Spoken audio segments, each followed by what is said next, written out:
Hello नमस्कार, आपका स्वागत है हिल्स आईक्यू अवेयरनेस पर। और हम नए प्रश्नों के साथ यहाँ पर आए हैं आप सभी लोगों के समक्ष। इम्पोर्टेंट प्रश्न हैं, उत्तराखंड इतिहास से संबंधित हैं और इन पर आज हम चर्चा करेंगे। तो आइए शुरू करते हैं आज के उत्तराखंड के इन प्रश्नों को जो विगत वर्षों से एग्जाम में पूछे जाते रहे हैं और जिनको तैयार करना बहुत जरूरी है।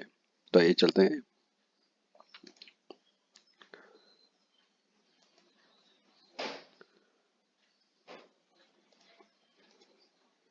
तो चलिए आइए, पहला प्रश्न है 1857 की क्रांति के समय कुमाऊं कमिश्नर कौन था। ये प्रश्न कई बार पूछा जा चुका है कि कुमाऊं कमिश्नर कौन थे जब 1857 की क्रांति हुई थी।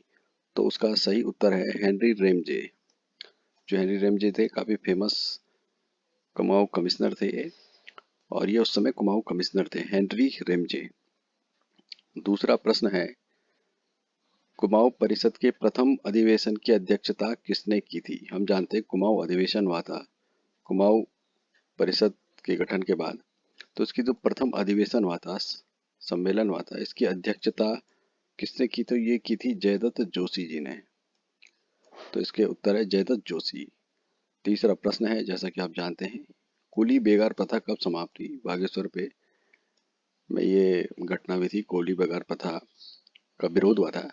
तो इसकी समाप्ति हुई आपका, इस उत्तर को हम कंफर्म करेंगे। चौथा क्वेश्चन है, बद्रीदत्त पांडे अल्मोड़ा अखबार के संपादक कब बने। तो ये है 1913 को अल्मोड़ा अखबार के संपादक बने बद्रीदत्त पांडे। ये जो प्रश्न है, कुली बेगार प्रथा कब समाप्त हुई, तो यहाँ पर 22, 20, 21, 23 है। तो उसमें थोड़ा डाउट है, तो उसको क्लियर करेंगे। अलग अलग किताबों में इसका अलग अलग आंसर है, तो उसको क्लियर करने के बाद हम इसका आंसर कमेंट बॉक्स में जरूर बता देंगे। जिसको पता हो वो कमेंट बॉक्स में इसका आंसर दे सकते हैं, और फिर मैं आपको आगे की वीडियो में इसका आंसर बताऊंगा। अगला प्रश्न है पांचवा, अल्मोड़ा अखबार पर प्रतिबंध कब लगा। आपको पता है कि अल्मोड़ा अखबार पर प्रतिबंध भी लगा था। जब इस अखबार ने अंग्रेजों के खिलाफ कुछ लेख छापना शुरू किया, तो उन्होंने इस पर प्रतिबंध लगा दिया था। तो ये अल्मोड़ा अखबार पर जो प्रतिबंध लगा वो सन 1918 में भी लगा, 1918 में। छठवां प्रश्न है, 1857 की क्रांति के समय ब्रिटिश गढ़वाल का डिप्टी कमिश्नर कौन था। डिप्टी कमिश्नर ब्रिटिश गढ़वाल का 1857 की क्रांति के समय कौन था। तो ये था बेकेट। ये भी बहुत बार ये प्रश्न पूछा जा चुका है और इसका उत्तर है बेकेट। आई होप कि आप चैनल से जुड़े होंगे, क्योंकि ये सारे महत्वपूर्ण प्रश्न हैं जिनको आपको टच में रहना है और हमेशा इनको करते रहना है। ठीक है।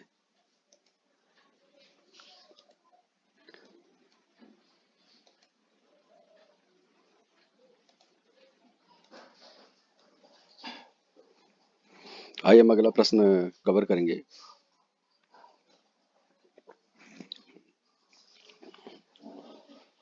प्रश्न सातवां है, राष्ट्रपति के माध्यम से उत्तराखंड राज्य विधेयक उत्तर प्रदेश विधानसभा के विचारार्थ भेजने वाली सरकार कौन सी थी।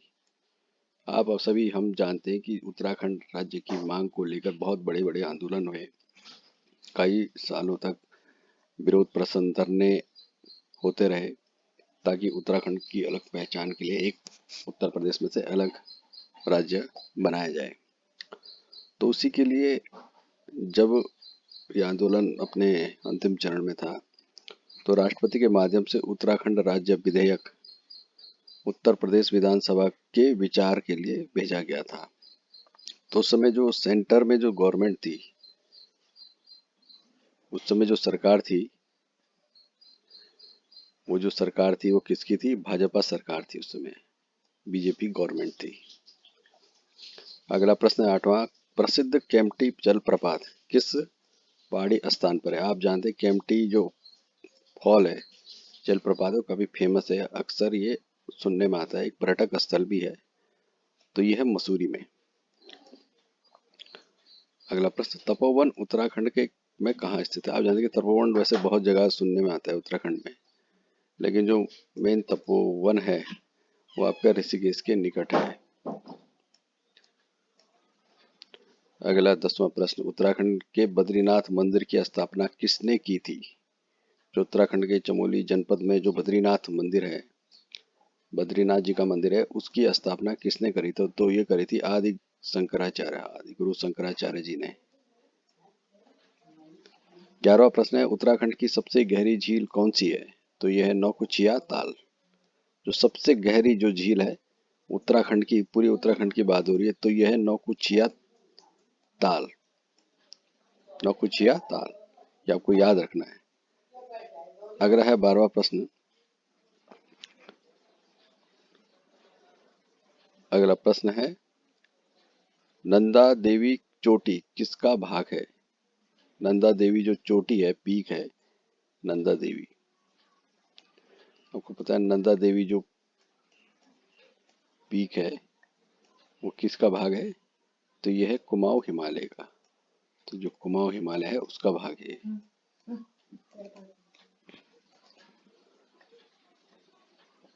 13वां प्रश्न है, स्वतंत्रता से पूर्व उत्तराखंड में व्यापार कैसे किया जाता था? तो इसमें है, इसका उत्तर है उपयुक्त सभी के द्वारा, मेलों के द्वारा, प्रदर्शनियों के द्वारा, मध्यस्थों के द्वारा। 14वां प्रश्न है, उत्तराखंड में चिपको आंदोलन की प्रथम सूत्रधार महिला कौन है? तो यह है गौरा देवी, जो सूत्रधार थी चिपको आंदोलन के, वृक्ष बचाने के लिए आंदोलन हुआ था।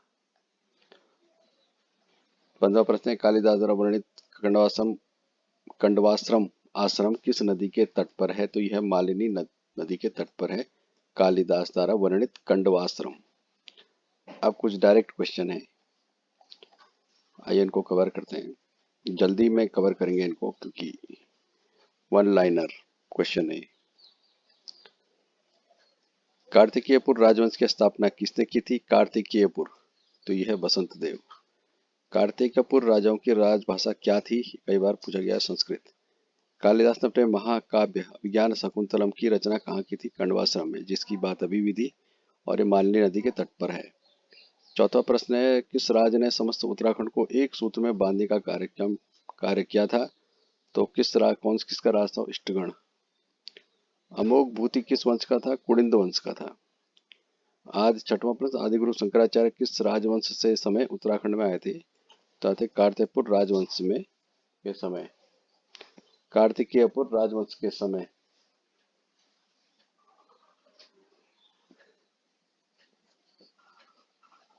कार्तिकेयपुर राजवंश के समय आदिगुरु शंकराचार्य उत्तराखंड में आए थे। 7वां प्रश्न है, आदिगुरु शंकराचार्य ने अपने शरीर कब त्यागा? तो 820 ईस्वी में। 8वां प्रश्न, भगवान राम ने अंतिम समय में किस स्थान पर तपस्या की थी? देवप्रयाग में। भगवान राम ने, देवप्रयाग है, आपको पता है। 9वां प्रश्न है, भगवान लक्ष्मण ने अपने अंतिम समय किस स्थान पर तपस्या की थी? तो यह है तपोवन। 10वां प्रश्न है, शकों के बाद उत्तराखंड में किसका शासन आया? यह आया कुषाणु का। 11वां प्रश्न, स्कंद पुराण में कुमाऊं को किस नाम से जानते हैं? मानसखंड में। 12वां प्रश्न, स्कंद पुराण में गढ़वाल को किस नाम से जानते हैं? केदारखंड। गढ़वाल को जानते हैं केदारखंड के नाम से और कुमाऊं को जानते हैं मानसखंड के नाम से। 13वां प्रश्न है, कंडवाश्रम किस नदी के तट पर है? ये पूछा जा चुका है, मालिनी। 14वां प्रश्न, कत्यूरी राजवंश का संस्थापक कौन था? बसंत देव। कत्यूरी राज कई बार पूछा जा चुका है, बसंत देव। ठीक है, कुमाऊं क्षेत्र का सर्वाधिक उल्लेख किस पुराण में है? स्कंद पुराण में है। 16वां प्रश्न, कुमाऊं में बौद्ध धर्म का प्रचार कब हुआ था? ये हुआ खसों के समय हुआ था। 17वां प्रश्न, केदारनाथ को प्राचीन ग्रंथों में क्या क्या है? भृगतुंग।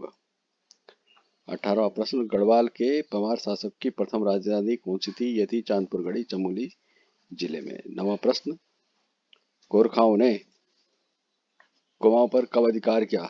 1790। 20वां प्रश्न, गोरखाओं ने गढ़वाल पर कब अधिकार किया? 803 ईस्वी में। 20वां प्रश्न, ग्रंथों में केदारनाथ का नाम था, ये था केदारनाथ का जो नाम था ग्रंथों में वो भृगतुंग। 22वां प्रश्न, चंद राजाओं का राज्य चिन्ह क्या है? गाय।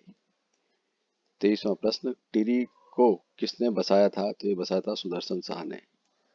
पंवारवाद शासक सुदर्शन शाह ने टिहरी नगर को बसाया था। 24वां प्रश्न है, उत्तराखंड का प्रथम उल्लेख किस धार्मिक ग्रंथ में मिलता है? ये मिलता है ऋग्वेद में। 25वां प्रश्न, उत्तराखंड के किस राजवंश को प्रथम ऐतिहासिक राजवंश माना जाता है? तो यह कार्तिकेयपुर राजवंश को। 26वां प्रश्न, उत्तराखंड में शासन करने वाले प्रथम राजनीतिक शक्ति थी, ये थी कुड़िंद। प्रथम राजनीतिक शक्ति कुड़िंद शासक, जबकि ऐतिहासिक राजवंश माना जाता है कार्तिकेयपुर को। 27वां प्रश्न, टिहरी रियासत का विलय भारतीय संघ में कब हुआ? 1949 में, 1949 में। 28वां, तैमूरलंग ने हरिद्वार पर कब आक्रमण किया? 1398 ईस्वी में, 1398। बैजनाथ मंदिर किसने बनाया था? भूदेव ने। 30वां प्रश्न, टिहरी रियासत का विलय भारतीय संघ में पूछा जा चुका है, 1949। 31 है, गढ़वाल के पंवार शासकों की प्रथम राजधानी कौन सी थी? चांदपुरगढ़, ये भी आ चुका है। 32वां, अमोघभूति किस वंश का था? कुड़िंद वंश का, ये भी आ चुका है। 33वां प्रश्न है, प्राचीन राजधानी नगर कार्तिकेयपुर ये थी कुमाऊं के कत्यूरी शासकों से संबंधित है। जो कत्यूरी शासक थे कुमाऊं के, तो कार्तिकपुर जो नगर था कार्तिकेयपुर, वो इनसे संबंधित था। 34वां प्रश्न, टिहरी को किसने बसाया? सुदर्शन शाह, ये भी आ चुका है। परमार वंश का संस्थापक था कनकपाल। 35वां प्रश्न है, पंवार वंश का संस्थापक था कनकपाल। कत्यूरी राजवंश का संस्थापक था बसंत देव। 37वां प्रश्न, टिहरी रियासत की राजधानी टिहरी से हटाकर नरेंद्रनगर कब लाई गई? 1924, 1924 में। 38वां प्रश्न, चंद राजवंश के संस्थापक कौन थे? सोमचंद थे चंद वंश के संस्थापक। तैमूरलंग ने हरिद्वार पर ही आ चुका है।